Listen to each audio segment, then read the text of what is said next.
There are U-turns and there are being able to turn around everywhere and anywhere kind of U-turns. Welcome back to Minitip Monday.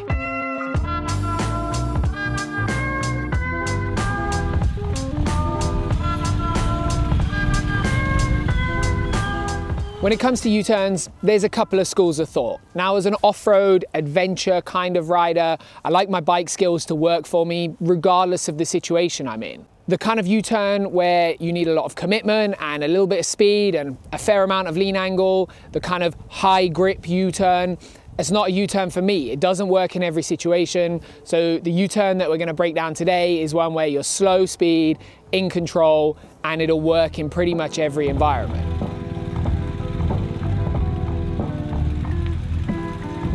When it comes to performing great U-turns, in my mind at least, there's 4 requisite skill sets that you need to develop and work towards mastering to perform a great, comfortable U-turn in pretty much every scenario.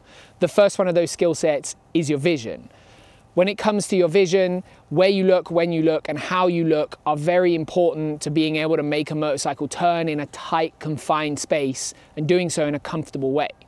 The first part of this is always to survey all of the terrain in front of you. You need to see where you're going to turn and pick your spot to start your turn and have some idea of what's in between, bumps, holes, mud, etc. Once I've surveyed the whole turn area and I've got a general idea of where I'm going to do my U-turn, I then pick a spot, depending on my speed, between 1 and 2 meters in front of the front wheel in the direction I want to go. Quite a common tip is that you should always look up, look round the corner. But when we're doing a U-turn at slow speed, if you blindly look at the horizon, you ignore the ground under your front wheel. And if your gaze drops too far, you blindly ignore what's coming. It becomes too rushed for your brain to deal with. So we're looking for a nice middle ground where we can take in the terrain, but not ignore the bigger picture. Once my gaze is set, I want it to be going in the direction that I'm going. And the main reason for this is it lets your upper body follow your head. Naturally, when we turn our head in one direction, our upper body follows, and that lets the handlebars of the bike turn. The handlebars turn in one direction, the bike will go in that direction.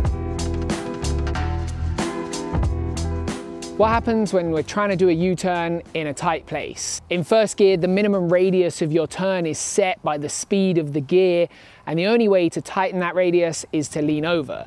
Now, if you're in a tight space and you're trying to do it like that, essentially you're a bit of a passenger. If your judgment is off slightly, you don't really have much of an option but to ride into the obstacle in front of you. So I believe being able to control the speed of the bike by using the clutch and determining the amount of drive at the rear wheel is a huge skill to have. If I want to slow my U-turn down and tighten my radius up, I'm going to bring the clutch in slightly and slip it. If I need to pick the bike back up or I have room to expand my U-turn again, I'm going to feed that clutch back out with a little bit of revs so that it stands the bike up. Now, a really big part of this is understanding that you don't have to bring the clutch all the way into the handlebars to completely disengage it. And likewise, I don't have to let the clutch all the way out to engage it. There's a nice middle ground there where a small amount of movement does a lot. And if we work in this window of operation, you learn to have more control, more finesse, and slipping the clutch becomes less of a risky thing. You'll also notice in the video that I don't use 4 fingers on the clutch. For a lot of road riders, this is going to be controversial, but there's some really good theory with your slow speed riding as to why using less fingers on the control is important. Primarily, it's about a primal response that we have when we're panicked. Naturally, when we panic, we grab. And unfortunately, if you lose your balance a little bit and you have 4 fingers over the lever and you grab the clutch, you pull the clutch in, you lose your balance and you fall over. The idea with using 2 or 1 finger on the clutch is that it gives us a little bit of separation. So I can use the clutch independent of my balance or my fear level. If I panic, I make a mistake, I can still feed the clutch back out and pick myself up without committing to just having the clutch in all the way to the ground.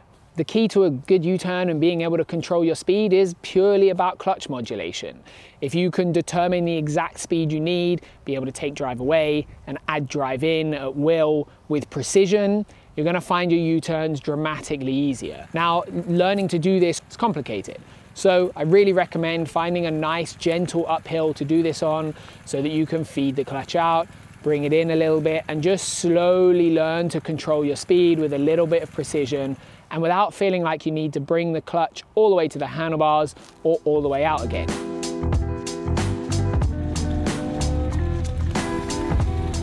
Now that you know where to look and you know how to control the speed of your bike, the next part is learning to make the bike turn.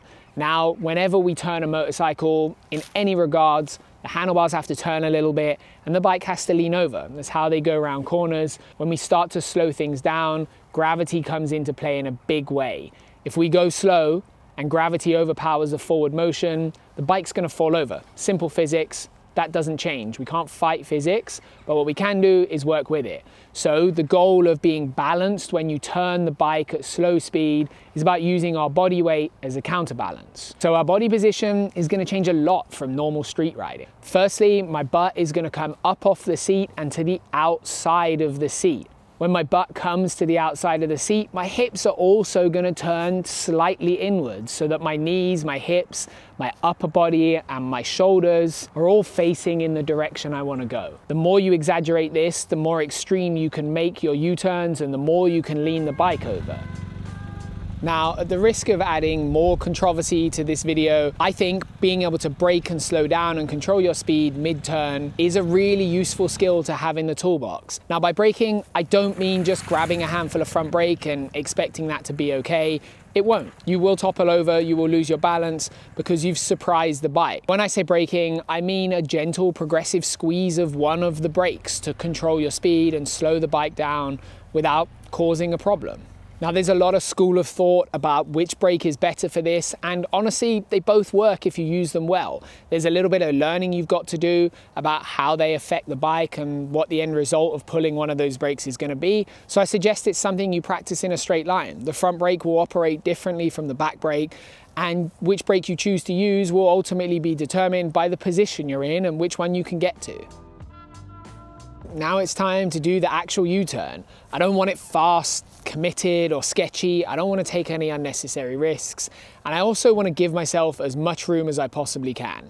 When I go to do my U-turn, I'm going to pull over to the side of the track as far as possible. If there's a little bit of extra I can take there, maybe a bit of grass or something, I'm going to take it. The more space you've got, the easier your U-turn is going to be. Now, when it comes to initiating the turn, the first step is to lift your bum off the seat and move it to the outside.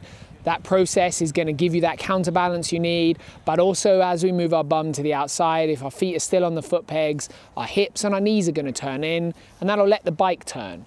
Once the bike leans over, as long as we don't fight it with the handlebars, it will start to tip into the corner. Once it's tipped in, we need to control our speed with the clutch. Find that point where you have the nice amount of constant drive that makes you feel comfortable. And as you come around the corner and you get to the point where you're comfortable and you've done your U-turn, feed the clutch back out, the bike will stand up again, and you can ride off into the sunset feeling pretty good about yourself. Now, if you mess it up, don't worry, it's not a big deal. Pull the clutch in, squeeze one of the brakes nice and gently, and come to a stop. Because we haven't approached any of this in an overly enthusiastic way, because our balance is already set, if you need to stop, it's just a case of stopping gently and calmly. So that's how you do a basic U-turn. Being able to control your bike in this way, in slow speed with good balance and good clutch control, lets you have a skill set that work in a huge amount of variables. It's like having a full toolbox rather than just a single spanner. Now you can take that and do it pretty much anywhere. I hope you've enjoyed this video. If you have, give us a like and a subscribe. We'll be back next week with another Minitip Monday. If you want to see these videos earlier than they're coming out on YouTube, you want to see more of what we're up to, head to our Patreon page, where we have Minitip Mondays running series. You can find more in the description link below. And otherwise, remember, life's better when you're riding.